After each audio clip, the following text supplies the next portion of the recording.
All right, Trail Runner's Journey, the TRJ show is live. Take two. All right, had some technical difficulties with the last version, so here we are back again. So, Trail Runner's Journey, this is all about longevity and how you can live. You can keep doing what you're doing, what you're doing, what you're doing. Hope that made sense. Anyway, today's show is all about heat and how to beat the heat. We are headed into a heat wave, and there's also Sinister 7 race this weekend, and usually it's hot for that race. It can be quite hot. And if you're running leg 3, they don't call that leg Satan's sack for nothing. It is an open, open, just a nasty. Sun just beats right in there, and it's a nasty leg. So anyhow, this show is jam packed with tips on how to keep your cool during the run, and also if you have to run in the heat, because it's easy enough to say, well, just run when it's cooler, but what if you can't? What if your schedule doesn't allow it? Or what if you're in a race like Sinister this weekend and your leg happens to be in the heat?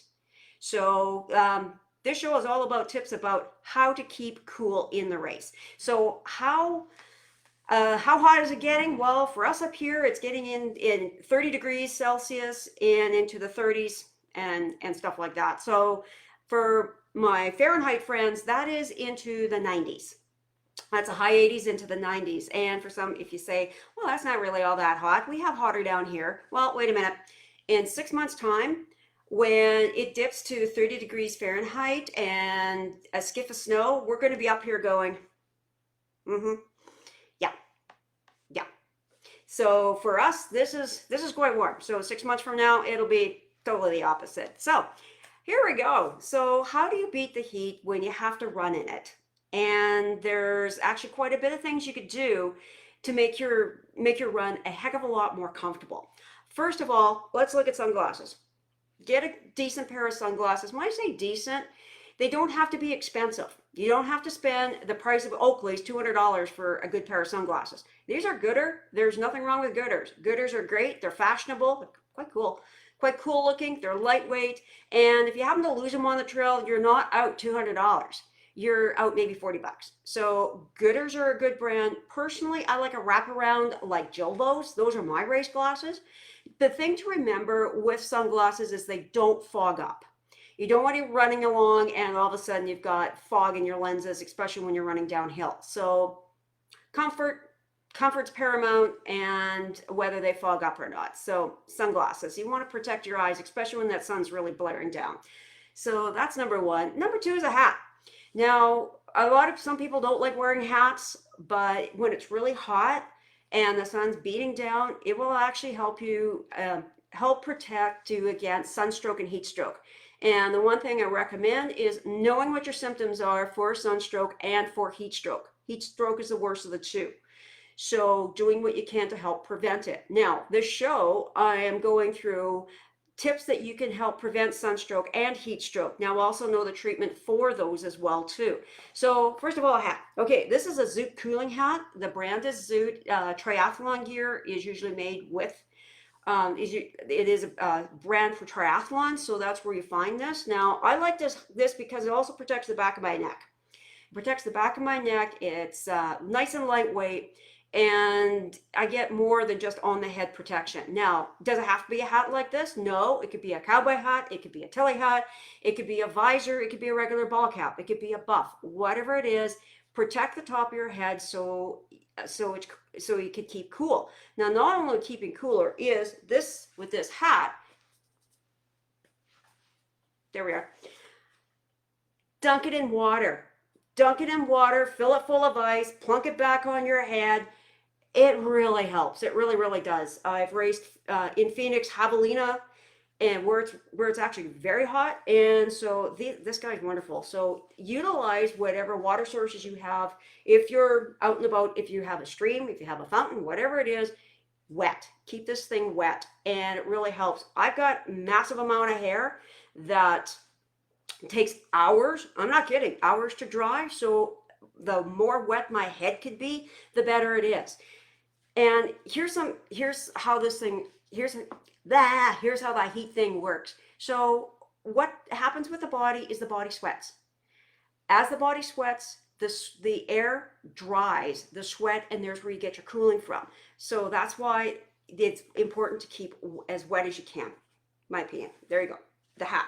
Now, what I've got around my neck, I've actually got a couple of things. Number one, I've got a cooling towel. And there's a reason why I have the cooling towel wrapped around my neck, because it's what's underneath the neck. So this is a cooling towel. This is a piece of gear I highly recommend carrying with you. It's fantastic. All you do is wet the thing, give it something like that, put it on top of your head, put it on top of your neck. It really does help to keep you cool. It's fantastic. It's great to have if you've got streams around, or if you got a water fountain, whatever. I highly recommend carrying a cooling towel. Now, the reason I had it wrapped around my neck like this is because what I've got all around my neck. This is a cooling bandana. Okay, this is a homemade cooling bandana. A friend of mine made it for me. This you actually pack with ice. So I'm going to undo this. And this has got a chamois pocket inside, and this is packed with ice. Now, I don't have ice for the show. I actually have some other cooling things in here. So what you do is you pack this full of ice, fold it, make sure it's nice and secure. Rob Krar, by the way, is one who is an avid fan of cooling bandanas. So you wrap it around your neck, you tie it around. Now, why I put the cooling towel around it as well too is because this alone, it has kind of a choking effect. So 2 reasons. I put the cooling towel around, cinch it up so it's less strain on the front of my neck, but also when the ice melts, the ice inside the bandana melts, what catches it? The cooling towel. Now the cooling towel is moist, and I have another way of keeping me cool, not only the neck bandana, but also the cooling towel as well too. Just a little tip I learned. So yeah, this is a cooling bandana. Now, if you don't want to make your own, you can Google how to make cooling bandanas. It's the chamois in here that actually holds on to the moisture. Earth Groove in Edmonton sells cooling bandanas. And one thing that I like is their bandana is bigger, and the point of it is actually thicker, so it actually holds the water, so you can have the water around your neck longer. Okay, so that's an ice bandana, and that's a cooling towel. I highly recommend carrying this. There's also cooling stuff also comes as a cooling buff. Okay, so a cooling buff, and with any buff you can do is you could actually put ice in these things, put ice in it and have it around your neck, because your arteries over here, you have them cool them off, you're going to be a lot cooler. So a buff. Can also have one of these guys. It is actually a little ice cooler, same kind of thing. Wrap it around your neck. Okay. Another thing to have is also, I'm going to come to next, are the cooling sleeves. Now, cooling sleeves are these ones are made by Zoot. They actually are an official cooling sleeve. Now, there's a difference between cooling sleeves made with actual cooling material and then made with this. Zoot sleeves have xylitol in the threads, and they actually do work for cooling. Wearing these things, there is a difference, but there's a key thing to wearing a cooling sleeve is that they are to be wet, because they really facilitate that evaporation. And they actually really do work. And for around the neck, if you have an extra sleeve, fill it full of ice, put it around your neck. There's another neck trick for you. These sleeves, keep them wet. Another thing to do is load up with ice. Load up with ice right from your wrist to your armpit. Load it up with ice. You'll be amazed at how long that will help to keep the coolness in, and how long that ice will last. So ice, where do you put ice? Obviously in your hat, in your bandana. You could put it in your cooling sleeves. Ladies, down your bra. Other places, where do you want it? So hands, ice in your hands. Hands are radiators of heat. Putting your hands in cool water, that helps you keep cool. Another thing is, if you have a vest, and if you're with your bottles, you can the ones with your water in it, you can freeze half put your bottle half full, freeze that, and had your water the next day. The bladder. Some people will say freeze the bladder. I'm not wild about freezing the bladder because of two reasons. I don't want to have a cracked bladder and not know it. And number two, if that port gets frozen, I can't access that water or that ice turned to water until that port thaws. It's not great. But if you're going to freeze it, make sure that port is up. What I do instead is I load it full of ice. I load it full of ice, and I either loaded it full of ice the night before and put it in the freezer, or that day and have everything in ice, and then I wear that bladder on my back. It doesn't matter that I'm drinking out of my bottles. That bladder in the back is on my back, keeping my central nervous system cool. And as that ice melts, I also have cool water. Okay, so that's also another thing. Now, if you're crewing somebody, ask what they want to have cold, as in packed in ice. It could be it could be a cooling towel. It could be their bottles. Ask your runner what they want packed in ice if that race is hot. Now, another trick with the cooling sleeves to how to keep them wet. What I do I carry one of these. I carry a a collapsible cup. So what I do is I carry this guy in the palm of my hand like this underneath my wrist, and I catch all the water that's dripping off my arm. Why do I do that? I've got water to pour on my sleeves later on. Also, a cup, if you run across a stream, you got water to pour on your sleeves. Okay.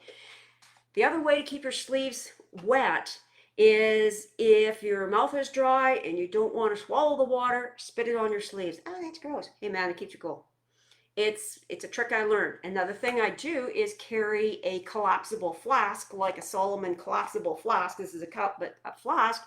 I carry a little flask full of water, and I will squirt that on my sleeves when my sleeves get dry. Okay, so there's various ways to keep your sleeves cool. Now, where do you get cooling sleeves? Triathlon stores. The triathlon gear. There's also cooling shirts as well too. There's all sorts of gear you can have for cooling. But the one thing to keep in mind, cotton is rotten.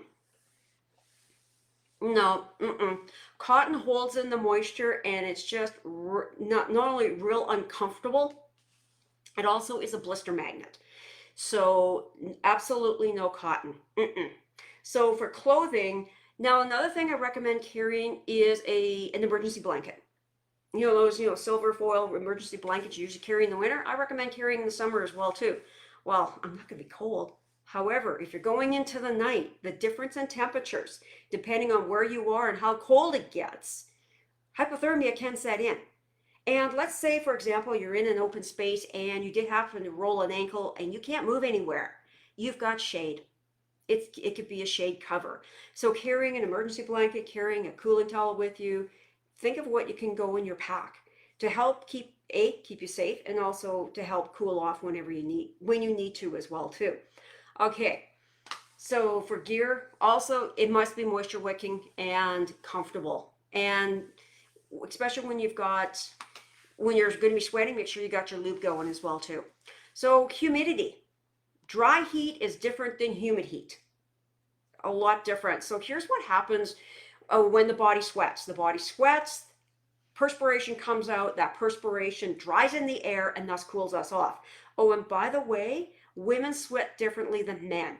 Men open up the pores and they all come out. Women sweat, how we sweat is an increase of blood flow to the extremities, to the surface. That's how women sweat. So we sweat just a little different than men, and we do sweat. You know, when women say, "Oh, I'm glowing," yeah, we're also sweating as well too. But that's why we have a lot of times a redder face, is because the blood flow to the surface has been increased. So humidity is a factor, and a dry heat, the water evaporates off your skin, and you could be cool. However, in humidity, when you've got a humidex in the 80%, 90%, and it's humid, This is where it gets dangerous, is because with the humidity in the air, your body can't cool off. Your body can't evaporate the sweat because you've already got the moisture coming from the air. And that's what makes the humidity such a factor. So what do if you have to run in the humidity? Slow down. Slow down and don't push yourself. Okay? Because with the humidity, it's like a heat dome effect, and it's harder. It very much is harder to run in humidity than what it is dry. So with humidity, be very careful and slow down. So hydration. Okay, for hydration, we often think of hydration during the race. Well, actually, if you're waiting till the race, that's a little bit too late. Actually, that's quite a bit too late. So for the race, briefly, make sure you have your electrolyte tuned in, and think about what foods you want during the race. Think about your water-rich foods you want during the race. Let your crew know that when you come in, you want watermelon, you want grapes, you want whatever water-rich stuff. If you want freezies, and by the way, crew freezies are fantastic. They act as ice packs as well too. You can give your runner a freezie, send them with a freezie. They're nice to easy to carry, much easier to carry than a Slurpee, and they also give you a great sugar hit. So hydration. When should you start hydrating for your race? Today. And considering the heat wave we're in, absolutely. Notice what your signs for dehydration are. Me, it's my lips. My lips start getting chapped. So note what your signs of dehydration are. So hydration, people think, well, I drink lots of water. Well, it's not only water. When you sweat out sodium, potassium chloride, and magnesium. You're sweating out your electrolytes. So having a bottle of electrolyte when it's hot outside, hey, there's nothing wrong with that. Also, look at the foods you're having. Increase your salt, and I like Himalayan sea salt. I like the sea salt over the iodized because it has the minerals in there. So think about your water-rich foods. Increase those this week. Watermelon, grapes, tomatoes, pickles, pickle juice, and yeah, have that for your runner at the race. If the aid station doesn't have it, have pickles and pickle juice. They're fantastic for electrolyte regulation. Salt. Increase your salt a bit. Freezies, as I said, freezies, popsicles. Yeah, but I like a gall bear on a hot day. Well, doesn't everybody? Personally, I prefer Radlers. But, throw some tomato juice or clamato juice in your beer. Yeah, but hydrate. Increase your hydration this week, because the whole thing, when you toe that start line, you want to have all your stores full. Now, speaking of that, a lot of times before the race, the night before, there's a huge pasta dinner. And it's easy to think, oh, carb load. Yep, absolutely, a big plate full of pasta. Well, here's the gig. What happens with that pasta, it not only sits in the stomach, it requires water for digestion. So all that water in your bloodstream and where it's supposed to go to hydrate goes into your stomach so it could digest those carbohydrates. Okay, so if you're not rehydrating efficiently after your meal, you're going to start the race a little dehydrated. And after a night's sleep, you're dehydrated when you wake up in the morning anyway. Now, I'm also going to mention, if you're traveling, increase your hydration, whether it's electrolyte, whether it's water, whether it's fruit juice, green smoothies, whatever. Increase your hydration after you've been traveling, because whether it's a car, whether it's an airplane, whatever it is, the air is drier. The air is drier, and you will have some degree of dehydration. Now, when you're starting your race, I should mention, for the night before, yeah, you can eat pasta, but maybe not load your plate. But also know the fact that pasta requires water for digestion. Increase your water. Increase your fluids when you're having that pasta. Personally, I like potatoes, like potatoes and sweet potatoes, because they have the water built in with them. Absolutely increase what you're drinking. Where am I going to? I was thinking this. Oh yeah, when you're towing that start line, before you tow it, make sure you're hydrated. A bottle of electrolyte before you tow that start line, whether you're starting on a leg or whether you're starting at the start of the race. It's actually recommended to have a bottle of electrolyte. Now, what if I have to pee? Well, actually, that's not a bad thing. So here's the thing when it comes to the small intestine. If there is a bit of carbohydrate in your water in the form of sugar, something that small intestine goes, hey, there's food here. That water, that moisture in that water will be absorbed rather than going straight out to the outshoot canal.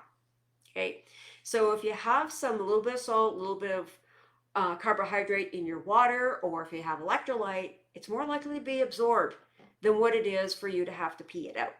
Okay, now I'm going to say in the heat peeing, make sure you are peeing. Okay, usually peeing once every 4 hours maximum. Yeah, make sure you are. If you're not, increase that hydration and make sure your pee is anywhere from clear to a yellow color. If it's the color of my wall, wait a minute, that's sunflower yellow, that's not pea yellow.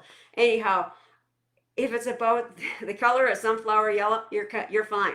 It's if you start peeing red or peeing the color of Coke, now you've got concerns to be worried about. There you need to really evaluate whether you continue on in the race. Red, especially fresh red, that's infection. And if it's brown, that's starting on to rhabdomyolysis.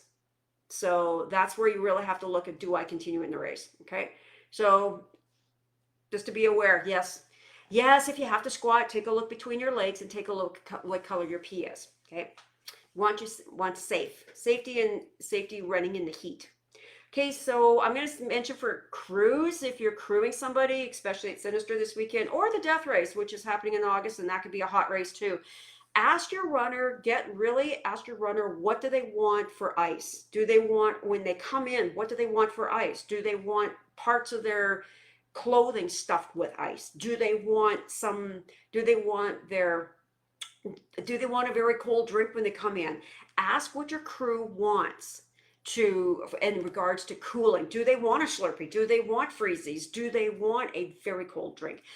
What do they want? And communicate that. Runners communicate that with your crew. Crew communicate with your runners. What do your runners want? Do they want watermelon? As soon as they come in, when they give you the pack, you stuff them full of watermelon. Is it pickles? Is it pickle juice? Know what your runner wants. And this is an open communication, so you're not going there race day and you come in and you have no clue. Now for crew, check and see what's at the aid station, and you may have to bring a cooler.